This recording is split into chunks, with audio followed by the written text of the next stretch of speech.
We officially have a Carolina Panther on one of the ESPN anonymously polled NFL executives, scouts, and coaches rankings, top 10 at their position.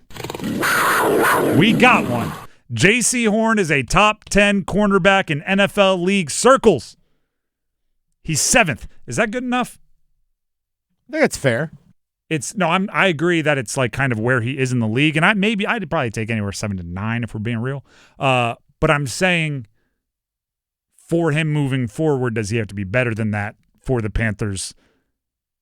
That's kind of where I'm getting. Yeah, with great money comes great expectations. Exactly. He's paid like the 3rd best defensive back in NFL history. At the time he signed his deal, it was the most per year for a defensive back in NFL history. 2 have surpassed him by a good amount, by the way. Stingley Jr., $5 million more per year. Sauce Gardner, $5 and change million more per year than what Jaycee Horn is rocking with. So he's the 3rd highest paid, but there's a gap between 1, 2, and JC. I found this interesting, and I think this is where Jaycee Horn has to take the next step. If you read the explanation, right, they have the 10 best cornerbacks, then they have, easily the most spread out position. Then they have a bunch of honorable mention and an insane amount of also receiving votes. For quarterbacks, there were 18. For cornerbacks, at least double that as far as on all of the different lists and honorable mentions and everything else. But in the description, Jaycee Horn appeared on around half the ballots. So half the ballots didn't have him in the top 10 at all. But many of his votes were in the top 3. So though, like half the league thought this dude was a top 3 corner in the league, and half the league thought he wasn't even top 10. That's as polarizing as you can get for a player at his level. So the funny part is, right, he comes in as the 7th best corner in the league, 7th in the top 10, but almost nobody thought he was the 7th best corner in the league. That's the average, right? It's like boom or bust, right? He's either going to be an all-pro or he's going to be out of the league in 3 years.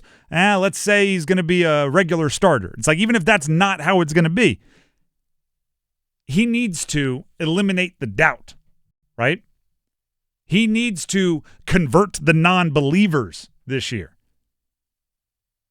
He needs to take the ones that didn't even think he was top 10 and prove them wrong. And I've talked about this. Matter of fact, we talked about it yesterday for a little bit. The way I believe he does that is you have to get your hands on the football. Because to me, the explanation there for why a player could be seen by people that dedicate their lives to evaluating football players, he can be seen as top 3 to a bunch of them and can be seen as 11 plus to a bunch of them. The way that happens is, well, how much do you think forcing turnovers is important for a corner? Right? If somebody's out there and they say, well, like, I'd rather have somebody that is maybe a more risk averse, or somebody that is more fundamentally sound, or somebody that is more every play doing the right thing, then they love Jaycee Horn. When healthy, they absolutely love him. But if you're somebody that comes from the camp of, if you're not forcing turnovers, you're not doing enough, you can't be elite if you're not getting your hands on the ball, you don't love Jaycee Horn. He had 1 interception last year. Came week 2. And he played 15 games. It was not like the other years where he played 6 games. Like, he's got to get his hands on the ball.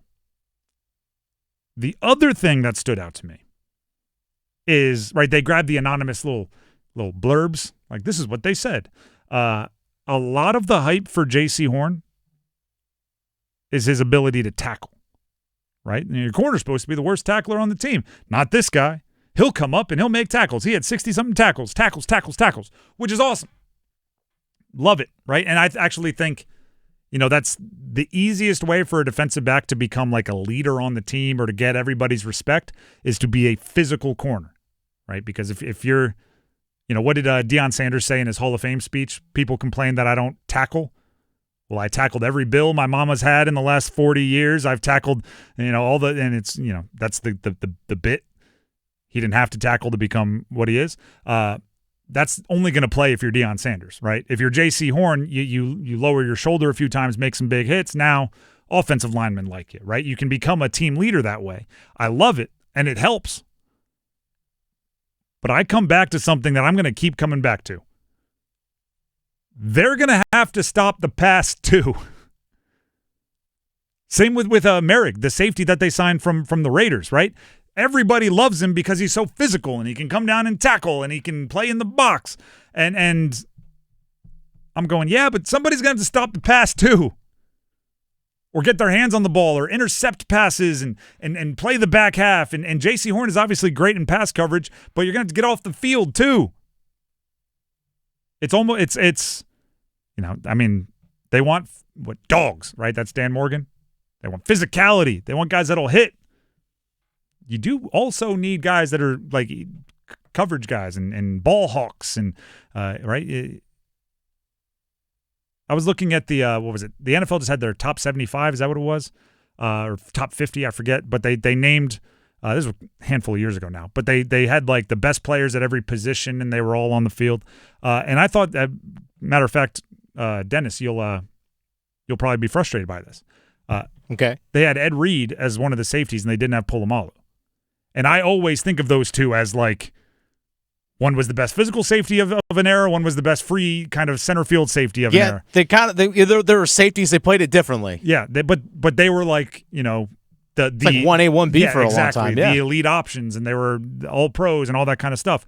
And the only thing I could think of for why Ed Reed would be picked over Polamalu is, well, he got his hands on the ball more, right? Yeah, he more interceptions and the dynamic runbacks and everything else.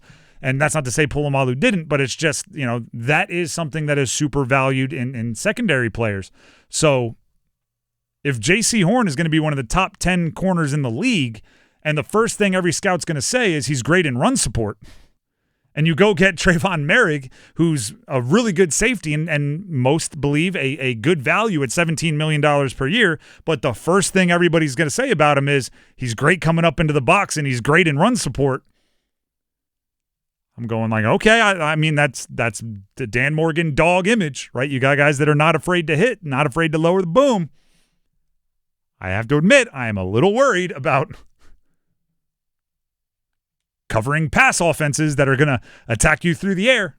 And we still don't know who's going to be starting at free safety. And Mike Jackson is another physical corner on the other side, a bigger guy. Again, I think he's somebody that can help with the run. But at a certain point, teams are going to go, they're really good at stopping the run at every level. Maybe we should stop running it and sling it on them because they're not as talented there. It is also funny to just see a corner mentioned among literally the best corners in the league. And so many of the comments are like, he's a good tackler. It's like, well, okay. I mean, that's the huge compliment. And I like Jaycee Horn. Mm-hmm. I just think he needs to get his hands on the ball more. You think that's a byproduct of the defense that is run, though? And with the Zero Evero system, he wasn't really allowed to travel with the opposing team's top wide receiver. Yes, and I said this yesterday, a couple days ago. I also believe it's a product of who's been playing corner on the other side. Because why would you throw a Jaycee Horn when you can attack somebody that's much more vulnerable mm-hmm. on the other side? But that changes with $25 million per year. It's like, oh, you're not going to have a lot of opportunities to get your hands on the ball. Well, if you only get a couple, you better get one of them because now you're getting paid like it, right? Up until now, rookie contract, highly drafted, like high expectations. Yeah, 8th overall pick. But and ahead of Pat Surtain, who's was number 1 on the list. Defensive player of the year. Yeah. So like high expectations up till now, but that money adds a completely different level of you better get it done to Jaycee Horn. So there's a lot of reasons why he doesn't get his hands on the ball that are legit. It's just once you sign for $25 million a year, even legit reasons become like, yeah, I'm going to need you to overcome it anyway because $25 million a year says you better. Well, I just think it's just, is his full potential being maximized? I think is the question that I'm asking, because if he's not allowed to go step for step with the other team's top wide receiver who is going to get targets mm-hmm. no matter what, well, then how do I actually show what I fully can do? How am I actually able to reach my max as a player of what you paid me to do if you don't put me in the positions to do that? I'm a big fan of letting your number 1 corner travel with the number 1 wide receiver all the time. Yeah, me too. The only issue would be, and this is something we'll never know, is if the other corner slash whoever's coming in on nickel and dime situations, if they are not versatile enough to make it happen, like if Mike Jackson is a field corner or a right corner or whatever, and he plays that significantly better than the opposite, then you're kind of hamstrung by that. But no, I'm always when cornerbacks, particularly the high-paid ones, particularly the good ones, complain about not being able to travel with Justin Jefferson. I'm like, if he's psycho enough to want to guard Justin Jefferson every play, I want him on Justin Jefferson every play. Absolutely. Because that is a quick way to get beat and a quick way to give up touchdowns. And if they want that challenge, you give it to him every time. If Jaycee Horn wants to travel, I'm finding a way to make it happen.